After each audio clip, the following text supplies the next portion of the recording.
आज आपको अपने सब्सक्राइबर द्वारा भेजी गई एक कहानी शेयर करूंगी। सब्सक्राइबर ने इस कहानी को सच्ची घटना बतलाया है। बाकी ये मैं आप पर छोड़ती हूँ कि आप इसे क्या मानते हैं। पूरी कहानी सुनिए, फिर सोचिए। कहानी वाकई में डरावनी के साथ साथ इंटरेस्टिंग भी बहुत है। पैरानॉर्मल इन्वेस्टिगेशन में एक साइंटिफिक टर्म आता है जिसको कहते हैं रेसिडुअल हॉन्टिंग। ये पूरा वाकया उसी का है, तो ये पूरा सुनिए, आपको समझ में आएगा कि वो क्या होता है। सब्सक्राइबर के पॉइंट ऑफ व्यू से ही ये कहानी मैं शुरू करती हूँ। हेलो दोस्तों, मेरा नाम निर्मल है। मैं यूपी के एक छोटे से गांव का रहने वाला हूँ। ये घटना 2015 की है। तब मैं करीब 19 साल का था।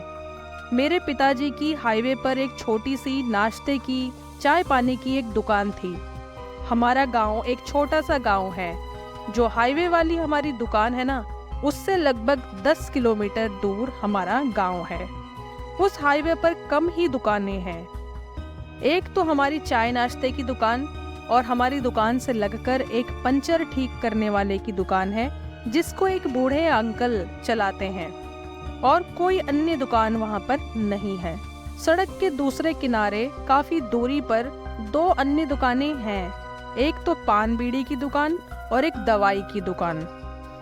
इस हाईवे पर अभी भी काफी कम वाहन गाड़ियां होकर गुजरती हैं। धंधा जैसे तैसे होता था। मैं भी कभी कभी अपनी पिताजी की दुकान पर चला जाया करता था। एक शाम की बात है, मेरी माँ ने मुझे पिताजी की दुकान पर कुछ सामान पहुंचाने के लिए बोला, तो मैं वो सामान लेकर पिताजी की दुकान पर पहुंचा।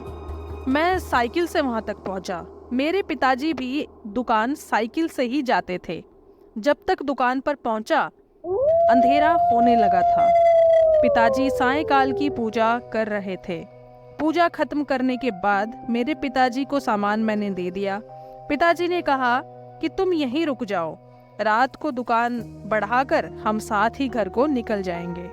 मैंने पिताजी की बात मान ली और वहीं दुकान पर रुक गया। शाम को उस दिन कई राहगीर दुकान पर चाय नाश्ता करने रुके। मैंने पिताजी की काफी मदद की, जिससे मेरे पिताजी काफी खुश हुए। ऐसे ही रात के 9 बज गए। हमारे साथ के पंचर ठीक करने वाले बूढ़े अंकल की दुकान पर आज कई गाड़ी वाले, ट्रक वाले रुके, और उन्होंने भी उनकी गाड़ियों के टायर वगैरह मरम्मत करके उस दिन अच्छी बोनी की थी। इस तरह रात के 10 बज गए।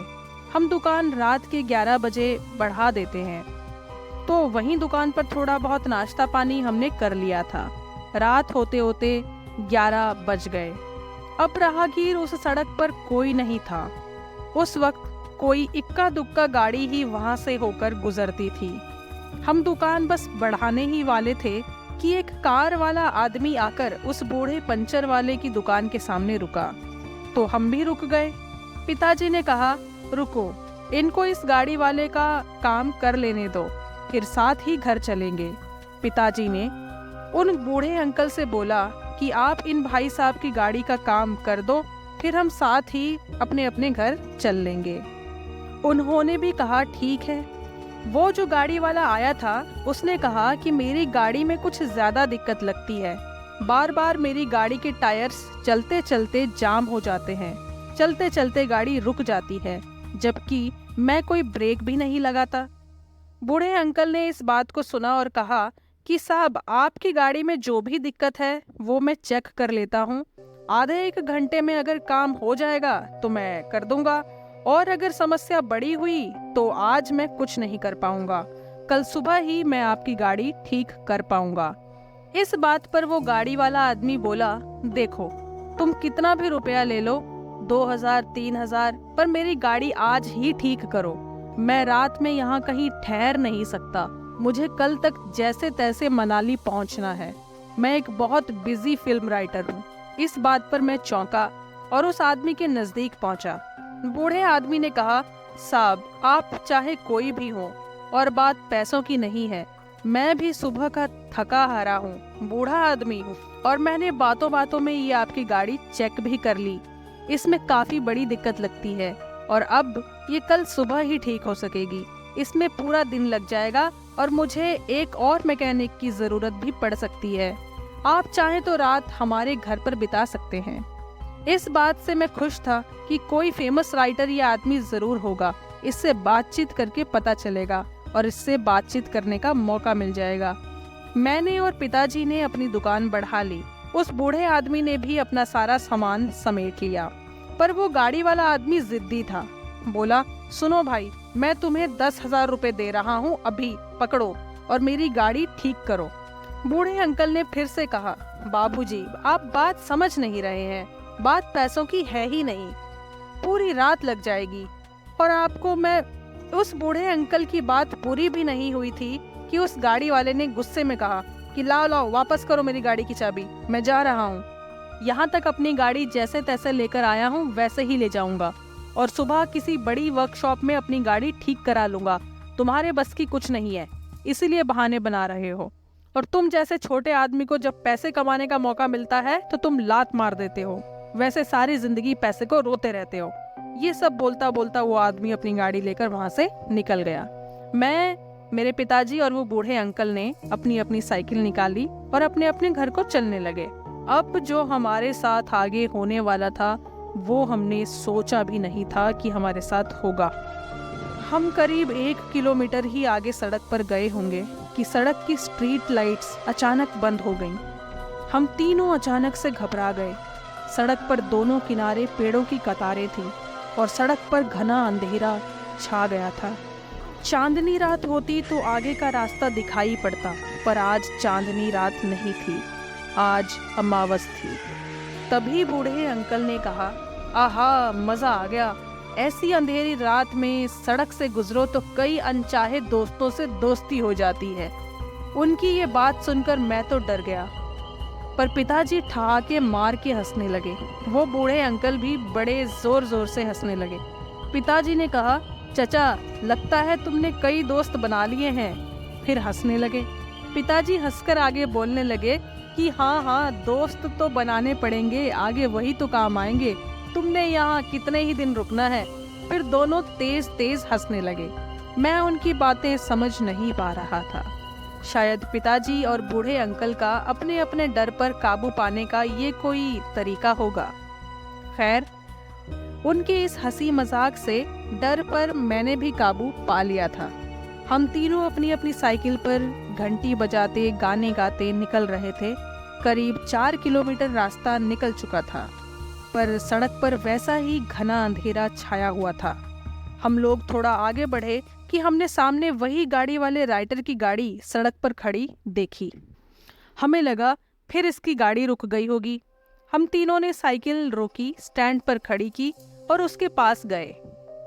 वो आदमी ड्राइविंग सीट पर बैठा था और लगातार सामने की तरफ देखे चले जा रहा था। पिताजी ने उससे पूछा, साहब, आपकी गाड़ी फिर रुक गई क्या? वो कुछ नहीं बोला। बूढ़े अंकल ने पूछा, क्या हुआ साहब? फिर उस आदमी ने कोई जवाब नहीं दिया। पिताजी ने धीरे से बूढ़े अंकल के कान में कहा, पर मैंने सुन लिया कि लगता है कोई दोस्ती करने आ गया था शायद इससे। फिर बूढ़े अंकल थोड़ा सा हंसे, पर उन्होंने उस आदमी को जोर से हिला हिला कर पूछा, बेटा होश में आओ, क्या हुआ तुम्हें, बताओ। वो गाड़ी वाला आदमी एकदम किसी बेहोशी से वापस आया और बोला, वो क्या थे? कौन थे? मैंने उन्हें कुचल दिया। हम हैरान थे कि ये आदमी क्या अनाप शनाप बक रहा है। राइटर आदमी है, शायद शराब पी ली है इसने, तभी ऊट पटांग कुछ बोले चले जा रहा है। बूढ़े अंकल ने उससे पूछा, बताओ भाई, क्या देखा तुमने? किसको कुचला तुमने? तुम्हें कोई गलत फहमी हुई है? देखो, तुमने किसी को नहीं कुचला। क्या? वो चौंक कर बोला और फटाफट अपनी गाड़ी से नीचे उतरकर आकर आगे पीछे हर जगह देखा, जैसे बड़ी बारीकी से कुछ चेक कर रहा हो। फिर उसने एक राहत भरी सांस ली और बोला, तो क्या वो सब मेरा वहम था? खैर, पता नहीं।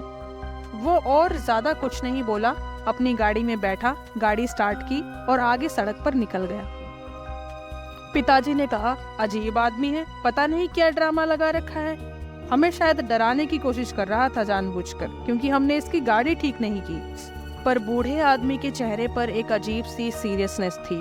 वो हम दोनों से बोले, सुनो, अब जो मैं तुम्हें बोलने जा रहा हूँ। और निर्मल, तुम एक समझदार और बहादुर लड़के हो, डरना मत। भाई साहब, ये डरना मत सुनकर मुझे डर लग गया। फिर मैं भी हिम्मत से उनकी बात सुनने लगा। वो बोले, इस सड़क पर हर अमावस को एक घटना घटती है, और वो घटना पिछले करीब 100 सालों से ऊपर हो गया है, घटती चली आ रही है हर अमावस को। एक बूढ़े आदमियों का समूह सड़क के एक किनारे से दूसरे किनारे जाता दिखता है। एक तालाब में जाकर पूरा समूह वहीं कूद पड़ता है। कोई रोके या टोके, वो किसी की बात का कोई जवाब नहीं देते, क्योंकि वो ना कोई भूत प्रेत है, ना कोई छलावा, वो बस एक आंखों का धोखा है। इसीलिए तुम्हें डरने की ज़रूरत नहीं है। अगर वो आगे दिखें तो डरना मत, उन्हें अपने रास्ते जाने देना बस, और हमें आगे बढ़ जाना है। पीछे मुड़कर हरगिज़ नहीं देखना। मैं ये सुनकर डर भी रहा था और मेरे मन में कई प्रश्न भी थे। पिताजी ने कहा, अच्छा, तो वही दिख गए उस गाड़ी वाले को, तभी वो ऐसे हो रहा था। पिताजी थोड़ा सा डर रहे थे, पर मैं हिम्मत रखूं इसीलिए ऐसे लहजे में बात कर रहे थे। मैंने बूढ़े अंकल से पूछा कि क्या आपने उस आंखों के धोखे वाले बूढ़ों को देखा है? तो वो बोले, बेटे, मैंने बस सुना है, पर उनसे डरने की कोई ज़रूरत नहीं है। हमारे बुजुर्गों ने उन्हें कई बार अमावस पर देखा है, पर वो सच में कोई भूत प्रेत नहीं। इस बात पर मुझे काफ़ी हैरानी हुई। मैंने पूछा कि फिर वो क्यों अमावस पर सबको दिखाई देते हैं? तो बूढ़े अंकल ने कहा कि वो एक अतीत की परछाई है। कभी कभी एक जगह किसी घटना को कैमरे की तरह कैद कर लेती है, और एक खास समय पर उस घटना की परछाई उसी तरह चलती है जैसे वो घटना कभी सचमुच में घटी थी। तुम इसे ऐसे आसानी से नहीं समझ सकते, मैं तुम्हें आराम से समझाऊंगा। बस इतना ध्यान रखना कि वो घटना एक आँखों का धोखा होगी बस, और इसके अलावा कुछ नहीं। अगर हम नहीं डरेंगे तो हमें कुछ नहीं होगा। हमें अपने डर पर ही काबू पाना है। बाकी वो कोई भूत प्रेत नहीं है, वो हमारा कुछ बिगाड़ नहीं सकते। हम करीब 6 किलोमीटर पार कर चुके थे। मुझे बूढ़े अंकल की बात पर डर भी लग रहा था, पर एक विश्वास भी जग रहा था। आगे थोड़ी दूर साइकिल चली ही थी कि अचानक हमारे सामने कुछ दूरी पर एक बूढ़े आदमियों का एक ग्रुप सर पर कुछ सामान रखकर सड़क के एक किनारे से दूसरे किनारे चला गया, और कुछ दूरी पर खेत पर एक नहर थी, उसमें जाके डूब गया। ये देखकर मेरा गला सूख गया। मैं कुछ समझ पाता, बूढ़े अंकल ने आकर मुझे संभाला और मेरे कंधे पर हाथ रखकर बोले, बेटा, वो एक आंखों का धोखा था बस, जैसे तुम टीवी में देखते हो ठीक वैसे ही। डरो मत, घबराओ मत, वो गुजरे हुए वक्त की एक परछाई थी बस। मैंने कहा, इतना सच, जैसे वो एकदम किसी फिल्म की तरह चला? बूढ़े अंकल ने कहा, हाँ, इसी को कई लोग छलावा कह देते हैं, पर ये छलावा नहीं होता। छलावा तो नुकसान पहुंचाता है, पर ये एक बीती घटना का प्रतिबिंब, एक रिकॉर्डेड सीन की तरह होता है बस, जिसे प्रकृति एक नियमित समय पर फिर से दोहरा देती है। ये बोलकर बूढ़े अंकल चुप हो गए। अब मैं उनकी बात कुछ कुछ समझ रहा था, पर फिर भी डर तो लग ही रहा था। पिताजी बोले, डरे तो नहीं बेटा तुम? मैंने कहा, अब इतना डर नहीं लग रहा। फिर हम तीनों साइकिल से अपने अपने घर पहुंचे। अगले दिन ये घटना मैंने अपने दोस्तों को बताई। किसी ने यकीन नहीं किया। अब जब मैं बड़ा हो गया हूँ, तो कुछ समय पहले जब मैंने इंडियन पैरानॉर्मल सोसाइटी की एक किताब कुछ दिन पहले पढ़ी, तो मुझे एक सिमिलर घटना के बारे में पता चला, और बाकायदा इस बारे में नॉलेज मिली कि इसको रेसिडुअल हॉन्टिंग कहते हैं। और ये तब होता है जब वातावरण और प्रकृति का एक डायमेंशन ह्यूमंस की अति तीव्र इमोशंस और भावनाओं की तरंगों को अपने में छाप लेती है, हमेशा के लिए एक मेमोरी बन जाती है उसके चित्तपट पर। अगर आपको ये बात समझ नहीं आती तो बस ऐसे समझिए कि कोई घटना अगर उसमें बहुत ज़्यादा इमोशनल एलिमेंट होता है, तो वो पर्यावरण में और प्रकृति में एक छाप छोड़ देती है, वही चीज़ रिपीट प्ले होती रहती है। और ये सचमुच होता है दोस्तों। इसके बारे में आपको जानकारी चाहिए तो मैं आपको यही कहूँगा कि आप उस किताब में से एग्जाम्पल्स और घटनाओं द्वारा इसको समझ सकते हैं। खैर, मेरे साथ ये घटना घटी थी, इसीलिए मैंने इस चैनल पर इसे शेयर किया है। आपके क्या थॉट्स हैं कमेंट्स में ज़रूर शेयर कीजिएगा। तो दोस्तों, ये पूरी घटना थी जो मैंने आपसे शेयर कर दी है। आपको पता चल गया होगा कि रेसिडुअल हॉन्टिंग क्या होता है। पैरानॉर्मल इन्वेस्टिगेटर्स जो होते हैं इसको बेहतर समझते हैं। जिस किताब का जिक्र निर्मल ने किया है वो डिस्क्रिप्शन में मैंने आपको दे दिया है। अगर आपको इंटरेस्ट हो तो आप देखिएगा, समझिएगा। रोमल शाह हॉरर वाईटी चैनल पर अगर आप नए हैं तो चैनल को ज़रूर सब्सक्राइब कर लीजिएगा। अगली कहानी तक अपना खूब ख्याल रखिए। मैं रोमल शाह अभी के लिए विदाई लेती हूँ। जय माता दी।